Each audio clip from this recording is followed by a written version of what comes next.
శ్రావణి గారికి ధన్యవాదాలు. Anantapur urban MLA Daggubati Prasad గారిని మాట్లాడవలసిందిగా విజ్ఞప్తి చేస్తూ, గౌరవ ముఖ్యమంత్రి గారు పవన్ కళ్యాణ్ గారు వేదికపైకి వచ్చే సమయం అయింది కాబట్టి వక్తలు 2 నిమిషాల్లో ముగించాల్సిందిగా విజ్ఞప్తి చేస్తా ఉన్నాం.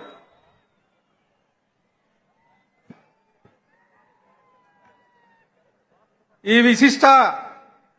సూపర్ 6 వేదిక పైన ఉన్న మా మనసుల్లో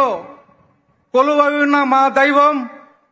ప్రపంచ స్థాయిలో తిరుగులేని ప్రజాదరణ సాధించిన సమాజ మార్గదర్శి, అపర చాణక్యుడు, తిరుగులేని ఎదురులోని సరికొత్త ఆలోచనలతో ప్రజా సంక్షేమమే ధ్యేయంగా జాతీయ స్థాయిలో ఎన్డీఏ ప్రభుత్వానికి ఆత్మీయుడై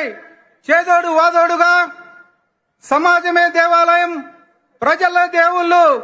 అన్న నినాదంతో మనందరినీ ముందుకు నడిపిస్తున్న మన అన్న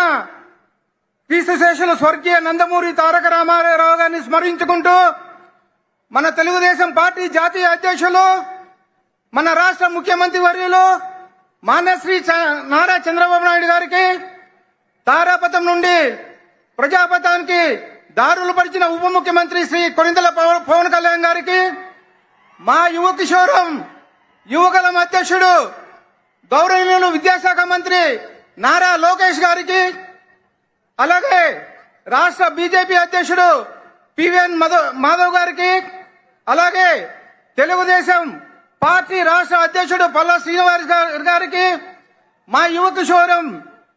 నందమూరి పద్మభూషణ్ నరసింహ బాలబాబు గారికి, అలాగే గౌరవ రాష్ట్ర మంత్రులకు, కేంద్ర మంత్రులకు,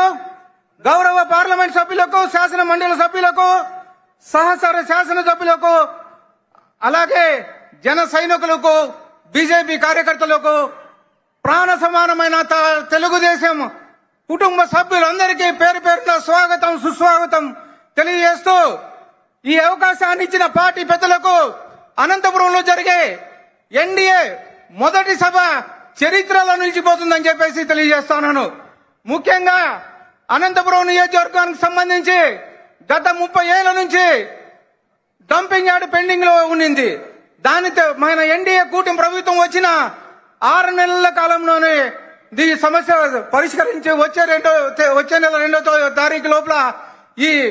డంపింగ్ యార్డ్ షిఫ్ట్ చేసి మొత్తం క్లీన్ చేస్తామని చెప్పేసి తెలియజేయడం జరుగుతుంది. ఈ అవకాశం ఇచ్చిన ముఖ్యమంత్రి చంద్రబాబు నాయుడు గారికి ప్రత్యేకంగా అనంతపురం